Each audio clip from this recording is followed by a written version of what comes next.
தேசத்தில் நீ ஆசீர்வாதமாயிருப்பாய், வேலையில் நீ ஆசீர்வாதமாயிருப்பாய்.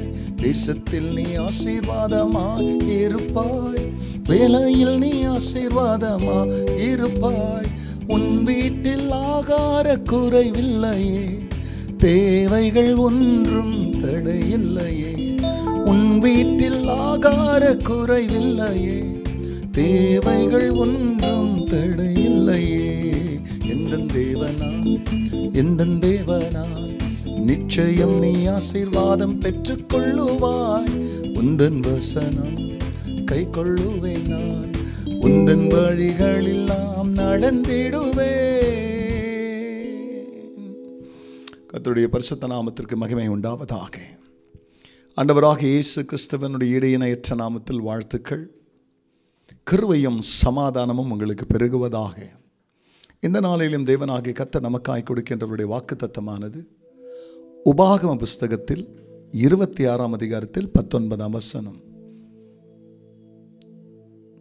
நான் உண்டு பண்ணின எல்லா ஜாதிகளை பார்க்கிலும் புகழ்ச்சியிலும் கீர்த்தியிலும் மகிமையிலும் உன்னை சிறந்திருக்கும்படி செய்வேன் என்றும், நான் சொன்னபடியே நீ உன் தேவனாகிய கர்த்தரான எனக்கு பரிசுத்த ஜனமாய் இருப்பாய் என்றும் அவர் இன்று உனக்கு சொல்லுகிறார் என்றான். அன்பானவர்களே, இந்த உலகத்திலே நாம் உயரணும், மேன்மையாக வாழணும், ஆசீர்வாதமாக இருக்கணும். அநேகருக்கு முன்னால் நாம் பிரியமானே மற்றவர்கள் பிரமிக்கத்தக்கதாக இந்த உலகத்தில் நாம் பெயர் பெற்றவர்களாய் வாழ வேண்டும் என்று உலகத்தில் பிறந்த ஒவ்வொரு மனிதனுக்குள்ளும் இப்படிப்பட்ட ஏக்கம் உண்டு. ஏங்கி கொண்டே அது நிறைவேறாமல் தன் பயணத்தை முடிக்கிறவர்களும் உண்டு. தான் நினைச்சபடியே மேன்மையாய் வாழ்கிறவர்களும் உண்டு. இந்த இடத்துல தேவன் தெரிந்து கொண்ட ஒரு ஜாதி, ஒரு ஜனத்தினிடத்தில், ஒரு தேசத்தினிடத்தில் கர்த்தர் இந்த வாக்கு தத்தத்தை கொடுத்து இங்கே சொல்லுகிறார், நான் உண்டு பண்ணின எல்லா ஜாதிகளை பார்க்கலாம். ஏன்னா எல்லாரையும் படைச்சவர் கர்த்தர்.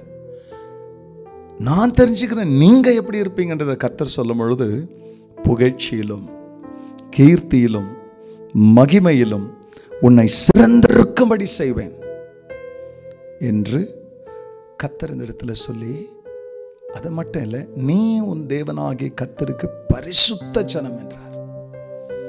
அன்பானவர்களே, கர்த்தர் பொய் உரையாத தேவன். புழுதியில் இருக்கிறவனை தூக்கி பிரபுக்களோடு உட்கார வைக்கிறவர். சிறுமைப்பட்டவனுக்கு சிங்காசனத்தை கொடுக்கிறவர். அவர் சொல்றார், நான் உன்னை கீர்த்தியிலும் புகழ்ச்சியிலும் மகிமையிலும் சிறந்திருக்கும்படி செய்வேன்.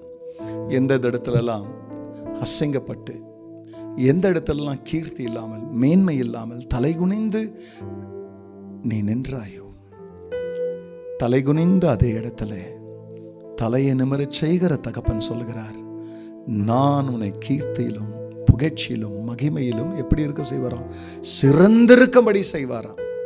கர்த்தருடைய வார்த்தையும் வாக்குறுதியும் நம்புகிறதற்கு நம்முடைய இருதயத்திலே பலன் உண்டாகுமேனால், அதை நம்புகிறதற்கான ஆற்றல் உண்டாகுமேனால், பொய் உரையாத தேவன் தாம் சொன்னபடியே உங்களை கீர்த்தியிலும் புகழ்ச்சியிலும் மகிமையிலும் சிறந்திருக்கும்படியாய் செய்வேன் என்று சொல்லுகிற தேவன் எப்படி தாவீதுக்கு ஒரு கீர்த்தியை புகழ்ச்சியை கொடுத்தாரோ, யோசேப்புக்கு ஒரு கீர்த்தியும் புகழ்ச்சியும் மேன்மையும் கொடுத்தாரோ, எப்படி ஷாத்ராக் மேஷாக் ஆபேத்நேகோவை உயர்த்தினாரோ, தம்மை நம்பினவர்களை உயர்த்துகிற அதே கர்த்தர் தான் இன்றைக்கு உங்களுக்கும் இந்த வாக்குறுதியை தருகிறார்.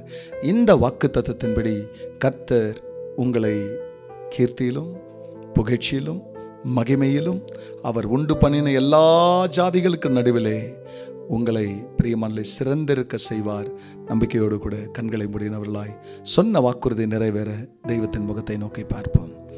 பரிசுத்த பிதாவை உமது நாமம் மகிமை அடையட்டும். பொய் உரையாத தேவன், சொல்லினால் சகலத்தையும் படைத்தவர், சொல்லில் வல்லமை உடையவர், என் சத்தம் தீவிரமாய் செல்லும், வெறுமையாய் என்னிடத்திற்கு திரும்பாதுன்னு சொன்னவர். இந்த காலை வேளையில் அந்த வாக்குறுதியை தமது ஜனத்தின் மேல் அனுப்புகிறீர். தலை குனிந்த எல்லா இடத்திலையும் தலை நிமிர்ந்து உமது மக்கள் வாழ கர்த்தர் செய்கிற கிருபைகளுக்கு நன்றி. எல்லா மகிமையும் கர்த்தர் நேரிடும். நல்மீட்பர் இயேசுவின் நாமத்தில் வேண்டிக் கொள்கிறேன் பிதாவே, ஆமென், ஆமென். தேசத்தில் நீ ஆசீர்வாதமாயிருப்பாய், வேலையில் நீ ஆசீர்வாதமாயிருப்பாய், உன் வீட்டில் ஆகார குறைவில்லையே, தேவைகள் ஒன்றும் தடையில்லையே. கர்த்தர் உங்களை ஆசீர்வதிப்பாராக.